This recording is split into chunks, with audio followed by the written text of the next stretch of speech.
Queria que você abrisse comigo Lucas capítulo 24. Naquele mesmo dia, dois discípulos de Jesus, depois do terceiro dia da ressurreição, estavam indo para um povoado chamado Emaús, a 11 quilômetros de Jerusalém. No caminho, conversavam a respeito de tudo o que havia acontecido. Enquanto conversavam e discutiam, o próprio Jesus se aproximou e começou a caminhar com eles. Mas os olhos deles foram impedidos de reconhecê-lo. E ele lhes perguntou: sobre o que vocês estão discutindo enquanto caminham? Eles pararam com os rostos entristecidos. Um deles, chamado Cleopas, perguntou-lhe: você é o único visitante em Jerusalém que não sabe das coisas que ali aconteceram nestes dias? Que coisas? Perguntou ele. O que aconteceu com Jesus de Nazaré? Responderam eles.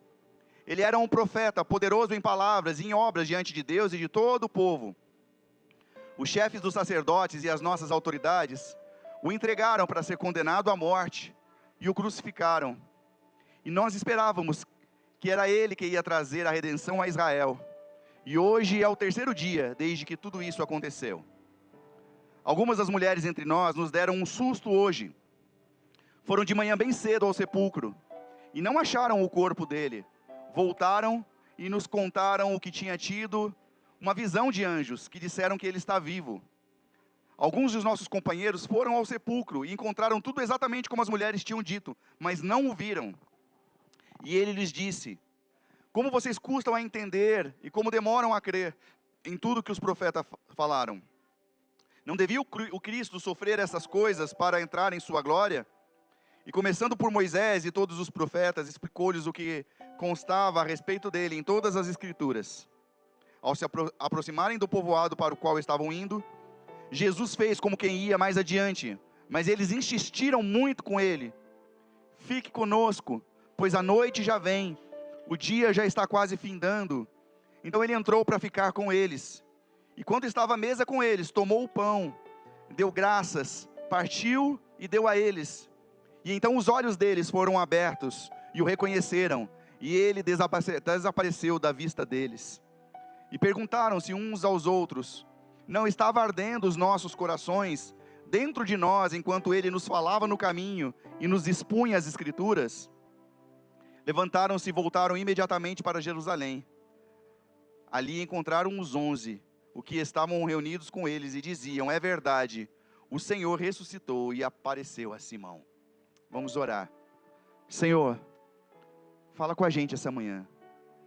Que a exposição do texto bíblico possa trazer vida para nós agora. Como eu tenho orado desde o início desse encontro, dessa celebração, desse culto. Abre os nossos olhos. Tira as escamas dos nossos olhos, em nome de Jesus. Amém. Eu quero falar para você hoje que teve um ano difícil, em algum aspecto. Quero falar para você que teve um ano difícil em relação à saúde. Quero falar para você que teve um ano difícil em relação a perdas. Financeiramente, um ano difícil. Queria falar para você hoje. Eu queria dizer que todo o processo de crucificação de Jesus fez com que os discípulos estivessem impedidos de ver o que estava acontecendo. Então, eles estavam indo para Emaús, e Jesus tinha dito tudo o que ia acontecer. Jesus tinha dito que ele ia para Jerusalém, Jesus tinha dito que ele morreria na mão dos religiosos, Jesus tinha dito tudo isso. Mas eles não conseguiam ver porque os olhos estavam impedidos. E ali, no caminho de Emaús, é isso que está acontecendo. Por que os olhos deles estão impedidos? Porque eles estavam remoendo dor. Eles estavam remoendo desesperança. E olha, desesperança e dor é algo que contagia.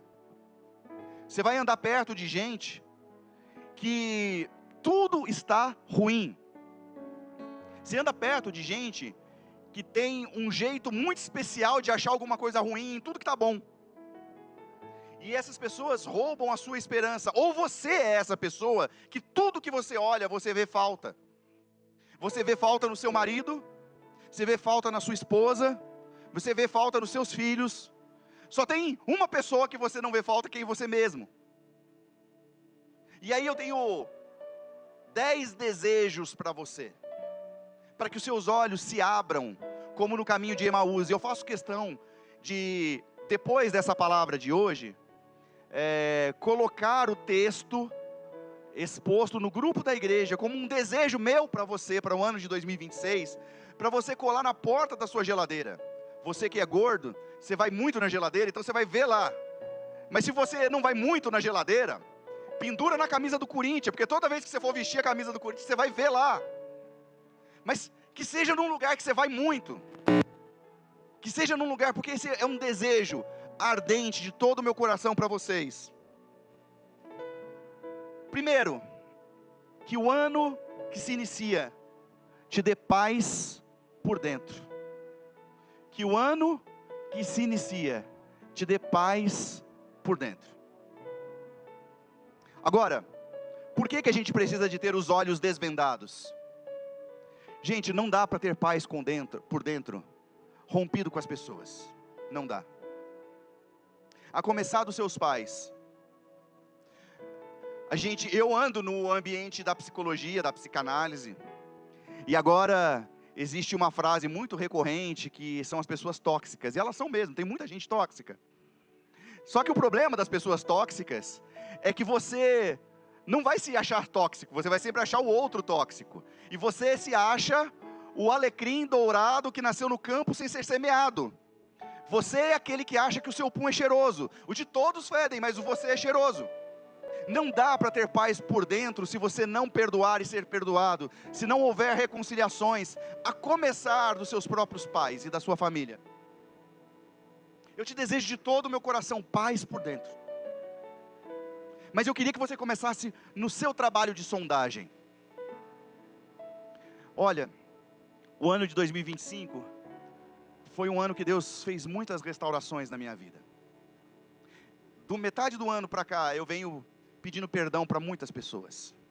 Algumas, porque eu fiz algo.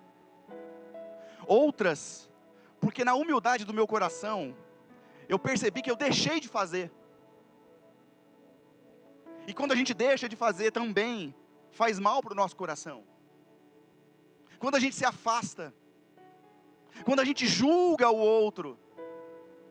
O meu desejo da paz que vem de dentro é de que você seja tomado pelo Espírito Santo de tal forma que você seja simples, que você seja singelo, que os seus olhos te tornem bons para que você possa ver beleza nas pessoas e reconhecer que o nosso coração, o coração dos seres humanos são maus, mas são todos. O rei Davi falou que em pecado concebeu a mãe dele. Quer dizer, todos nós somos, uns mais difíceis, outros menos difíceis, mas nós somos. Mas o meu desejo é que você encontre paz. Agora, sabe como que você faz isso? Orando. Sabe como que você faz isso? Meditando na palavra. Sabe como que você faz isso? Se reconciliando com Deus e se reconciliando com você mesmo. A gente teve um encontro, os 4 irmãos na praia. Acho uma coisa muito restauradora. E a gente começou a perceber como a gente teve uma criação difícil. Como foi? Cada um sobre a sua perspectiva. Mas a gente também começou a perceber como a gente feriu o outro. Porque ninguém fere de propósito. Ou quer dizer, a maioria das pessoas, as pessoas normais, não ferem de propósito. Às vezes a gente tenta fazer o bem e faz o mal. Às vezes a gente acha que falou e deixou claro e não deixou. E aí, o meu segundo desejo para você é que você tenha coragem para recomeçar. Porque um é conectado com o outro. Porque para você fazer isso que eu estou te propondo, você vai ter que ter coragem. E vai ter que ter humildade de coração. Pedir perdão para os seus filhos. Você falhou com seus filhos? Pede perdão. Pede perdão por aquilo que você não fez, que você deveria ter feito. Pede perdão por aquilo que você gostaria de ter feito e não fez. Isso é paz para o seu coração. É paz para o seu coração. Olha, mesmo que a reconciliação às vezes não signifique continuar a caminhar junto, sabe? Às vezes não dá para você caminhar no cotidiano. Às vezes o copo era de cristal e quebrou e não dá para colar. Mas só de você ter paz, de você falar assim: olha, eu vou encontrar você na rua e eu vou poder sorrir, você vai poder sorrir de volta, sabe? Isso que eu gostaria de desejar para você. Que os seus olhos se abram para realidades espirituais e de como a ausência disso traz angústia para o seu coração, traz dificuldade na sua espiritualidade. Junto com essa coragem, que é um elemento espiritual, eu gostaria de dar um conselho prático para você. Você está com um problema no seu casamento? Para de reclamar do seu parceiro, vamos buscar terapia juntos? Vamos procurar um conselheiro cristão? Vão procurar ajuda para a sua mente, sabe por quê? Porque nós estamos vivendo num ambiente de muito adoecimento, gente. Muito adoecimento. O seu trabalho está adoecido. Os seus amigos no trabalho estão adoecidos. Está todo mundo sob pressão. Está todo mundo sob pressão. Então, coragem para recomeçar tem a ver com isso. Já foram 2, faltam 8. Aguenta aí, tá bom? Que não te falte saúde para viver o simples. Que não te falte saúde para viver o simples. Tem alguém aqui, nessa manhã, com uma doença grave? Tem alguém? Grave? Que traz risco iminente de morte? Tem alguém? Então, essa bênção você já tem. Eu queria muito te desejar que você prossiga com ela. Prossiga. Porque as maiores bênçãos que a gente tem estão diante dos nossos olhos. E vêm das coisas mais simples que você possa imaginar. Por isso que eu estou falando sobre Emaús. Que Deus abra os seus olhos. Que você, vez por outra, vá ali no Parque Max Pfeffer com seus filhos e veja o seu filho crescer. Sabe quanto que você vai gastar? É de graça. Você vai gastar a pipoca, provavelmente, se você tem filho pequeno. Ou que você se dê ao luxo de ter tempo de qualidade com as pessoas que você ama, mesmo que seja sentado no sofá da sua sala. Mas olhando, agora lá em casa está uma febre de Uno. Os moleques sabem o que é número e sabem quais são as cores. É tão bobo, irmãos. Eu confesso que eu odeio Uno. Está sendo gravado, mas eu jogo. Eu jogo pelo sorriso deles. Ah, compra, papai! A maldadezinha do coração da criança, né? Aí você vai lá e compra e sorri. Mas é coisa simples, está aí diante dos seus olhos. Eu não sei o que falar de fato, eu estou falando das minhas experiências, mas eu estou falando para vocês, irmãos, que quando a gente tem olhos espirituais, tudo se torna espiritual. Vir à igreja se torna espiritual, gente, mas não é porque vir à igreja, é porque a gente está junto. É porque aqui tem a Dai, aqui tem o Fábio, aqui tem a tia Jaque, aqui tem a Radassa, que a coisa mais deliciosa do mundo é ver ela chorando no final do culto, porque não quer ir embora de casa. Eu falo, cara, tá dando certo que a gente é igreja, porque a criança não quer ir embora. Então, é isso que eu queria, é isso que eu sonhei. É ver os meus filhos brigando para vir para a igreja. E aí você fica falando, hoje eu estou com preguiça, hoje eu estou cansado. Mas são seus olhos que estão maus, que tudo que você vê é coisa ruim. Então, o meu desejo espiritual para você é esse. Saúde para as coisas simples. Que os seus sonhos encontrem tempo, cuidado e perseverança. Sonhos. Quem não sonha morre, gente. Sonhe. Sonhe em coisas grandes, sonhe em coisas pequenas. Ora a Deus para você não ser um sonhador maluco, mas sonhe coisas. Tem gente que está sonhando casar. Cara, não, é legal. Já tem gente casada sacaneando aí. Não, é legal pra caramba. Cara, eu não me arrependo. Não sei, eu não posso dizer pela Mayra. Eu não me arrependo de ter casado, tá? Não estou falando que é só coisa boa. Mas eu quero falar uma coisa para vocês, que sonham em casar.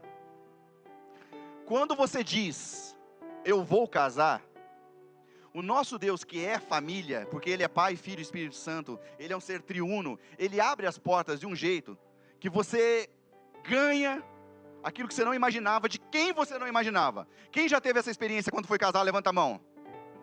Ó quantas mãos. Aparece, gente. Aparece. Sonha em casar. Você está casado? Sonha em ter filho. Sonhe em trocar de carro. Ah, mas é materialismo. Não, a gente sonha coisas boas. Acho que Deus não é inimigo dessas coisas. Se você sonhar em ter uma Ferrari, aí eu acho que não tem nada de Deus aí. Sabe? Aí eu acho que você está vendido ao materialismo mesmo. Mas se você sonha em trocar de carro, Deus abençoa, sabe? Sonhar em viajar, Deus abençoa. E aí assim, você sonha em viajar. Uns chegam a Bertioga. Outros chegam no Beto Carreiro. Outros chegam em Beverly Hills. Cada um sonha com o que pode. Mas está tudo bem. Agora, se você sonha para Bertioga e realiza, se alegre. Receba como presente de Deus. Mas sonhe, gente. Não dá para entrar um ano sem sonhar. Talvez seu sonho seja se reconciliar com alguém. Viver bem o seu casamento, eu não sei. Mas sonhe. Sonhe coisas boas para você. Sonhe coisas boas para os seus filhos. Sonhe coisas boas para quem você ama. Sonhe coisas boas para o Cris. Que menino gente boa. Né, Cris? Sonhe coisas boas. 5. Que você aprenda a dizer não sem culpa. Não sem culpa. Que você diga muitos sims. Mas que quando tiver que dizer não, diga sem culpa. Por isso que eu estou falando sobre abrir os olhos espirituais. Porque não dá para dizer sim para tudo. E por mais que eu tenha falado no início dessa mensagem, que você não é o alecrim dourado, sim, existem pessoas que são más, e a gente precisa aprender a dizer não para essas pessoas também. Talvez o seu chefe seja uma pessoa má, não sei. Talvez exista alguém no seu caminho que realmente seja uma pessoa má, que você precisa aprender a dizer não, ou apenas impor limites. Não é não, mas impor limites. Até aqui você pode, daqui para cá você não pode. Mas sem culpa, sabe? Jesus levou sobre o madeiro toda a culpa. E eu não sei porque a gente insiste em viver tão culpado. Não sei. Porque crente é um ser que se culpa tanto. Ah, mas eu pequei de novo nisso. E Ele te perdoou de novo. Não deixe de lutar contra aquilo que faz mal. Mas não viva culpado. Já foram 5. Que o ano novo traga relações mais leves, verdadeiras e recíprocas. Não dá para ser melhor amigo de todo mundo. Mas se for para ser amigo, que seja alguém que te faz bem. Meu desejo para você. Eu achei que dava para ser amigo de todo mundo na mesma intensidade. Eu descobri que não dá. Não dá. Não dá até pela proximidade mesmo, não dá. Mas que você semeie boas sementes. E ande perto de gente que faz bem para você, para o seu coração. Que as relações sejam leves. Esse é meu desejo para você. 7.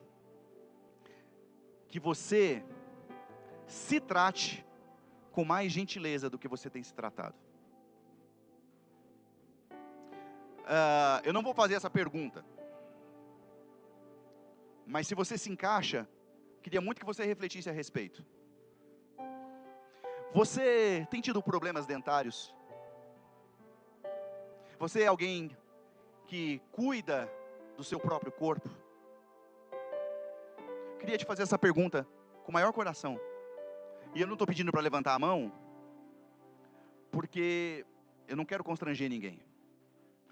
Mas eu queria dizer que as pessoas que não têm um autocuidado, trazem consigo uma baixa autoestima e um pouco auto-amor. Então, se cuide. Cuide do seu corpo. A caneta está na moda. Usa a caneta, está tudo bem. Caneta azul, azul caneta. A caneta do Monjaro. Mas por trás do monjar, eu queria te falar que talvez você esteja comendo a sua angústia, que talvez você esteja comendo os seus medos, que você esteja comendo suas tristezas, e aí monjar nenhum vai fazer milagre, porque você vai virar uma sanfona que engorda, emagrece, engorda, emagrece. Então, pode usar monjar. Deus abençoou o monjar, Deus abençoou as pessoas que pesquisaram e chegaram a essa conclusão. Mas não adianta, meu irmão, você tomar monjaro se você não aprendeu a escovar o dente, se não aprendeu a cuidar do seu corpo, a tomar banho. E eu estou falando aqui, você está falando, nossa, mas o pastor está tratando coisas tão... Não, é porque eu estou falando aqui de alto amor. Tem gente que cuida do outro e não consegue cuidar de si. A minha mãe cuidava dos filhos e não cuidava dela. A minha mãe viveu por anos, com uma micose no dedo, e ela morreu com aquela micose no dedo, que era tratável.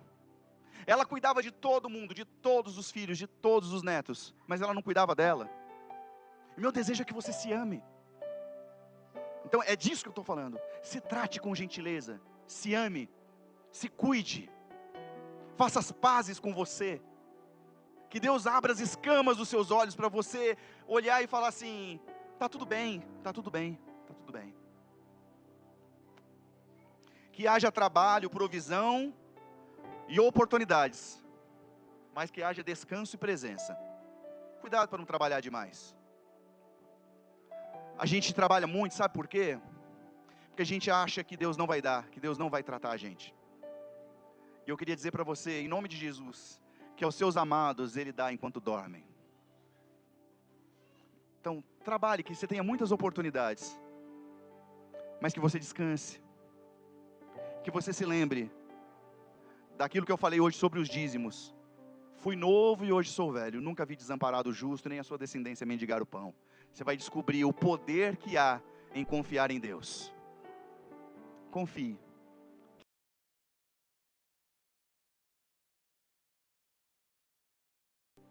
Crente evangélico brasileiro tem dificuldade com um princípio bíblico que é pecado, que se chama Shabat. Shabat não é o sábado literalmente. Shabat é o princípio de descansar, é o princípio do descanso. E quando você não descansa, você peca contra Deus e contra você mesmo. E pode ser que contra Deus, contra você mesmo e contra a sua própria família. Então que você descanse. 9, olha, já está acabando. Que a esperança não seja barulho, mas uma chama silenciosa, que aquece por dentro. É tão ruim, eu tenho medo de falar nomes e esquecer nomes. Mas teve pessoas esse ano na minha vida, na vida da minha família, que foram como a própria encarnação de Deus para nós. E olha, tem muitas delas aqui. E eu queria dizer obrigado. Queria dizer obrigado por vocês estarem perto. Só por estarem perto.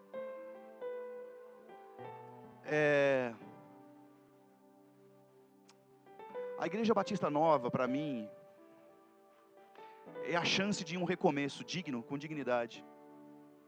E vocês me deram muito isso esse ano, gente. Eu confesso que eu pensei em desistir muitas vezes no ano de 2025. E eu não desisti por causa de gente, não é por causa do CNPJ. Gente, isso aqui é só cadeira. Isso aqui é só televisão, som. Se um dia essa igreja terminar, isso aqui vai ser tudo doado provavelmente, nem vendido vai ser. Entenderam? Agora vocês não.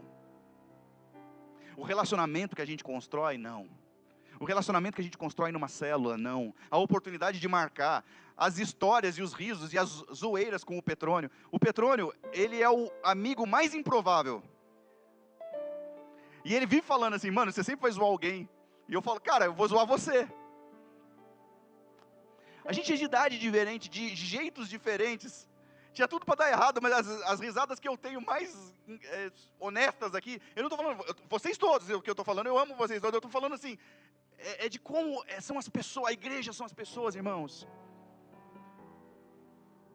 A igreja não é um CNPJ, a igreja não é um prédio. Alguém vem me falar, porque tem uma igreja agora tal, que está fazendo uma grande construção. Cara, que Deus abençoe. Mas não é disso que eu estou pregando aqui todo domingo, gente. Não é sobre isso. Igreja é você congregando aqui, você aqui aos domingos, é você numa célula, é você afiando o irmão, igual, nós somos igual uma faca de amolar, sabe? Em que um amola o outro e a gente vai se tornando melhor. É isso. Então eu queria dizer que obrigado.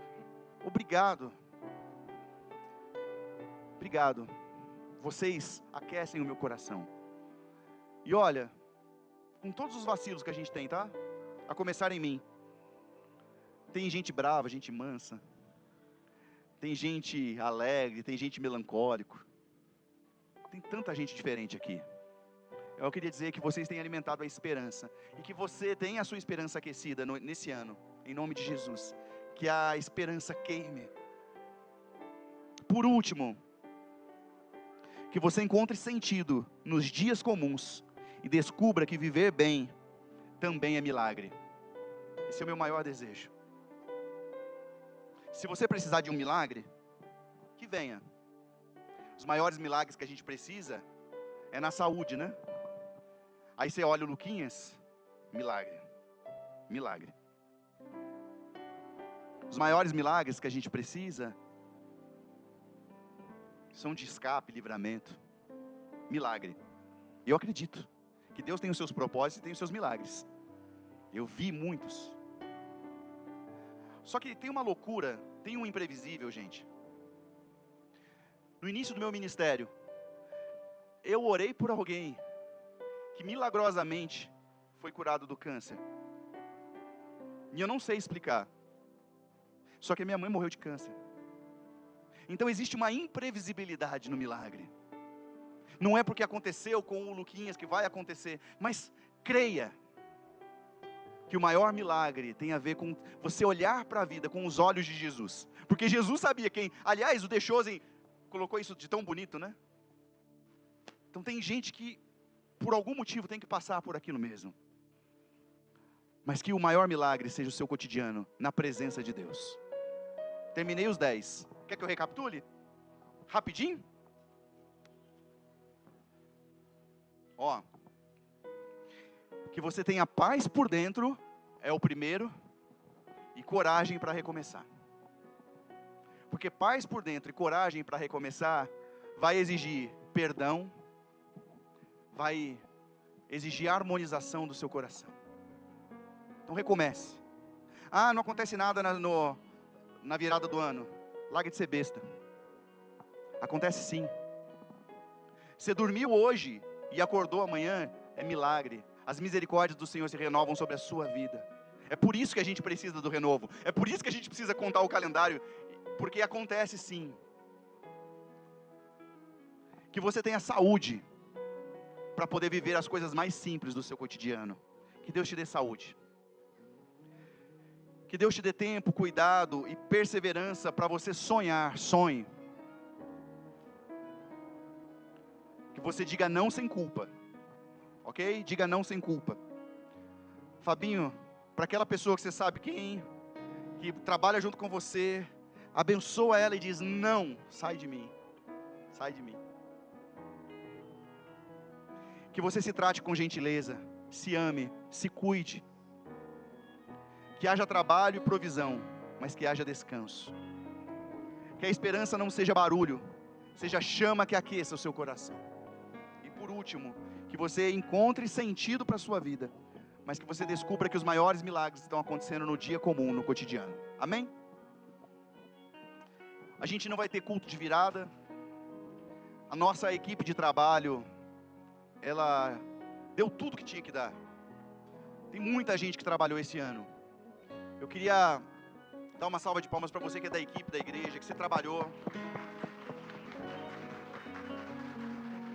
Vocês sabem de quem estamos falando e você sabe, inclusive, se você está batendo palma para você. Obrigado. Então a gente precisa descansar, eu quero que você descanse.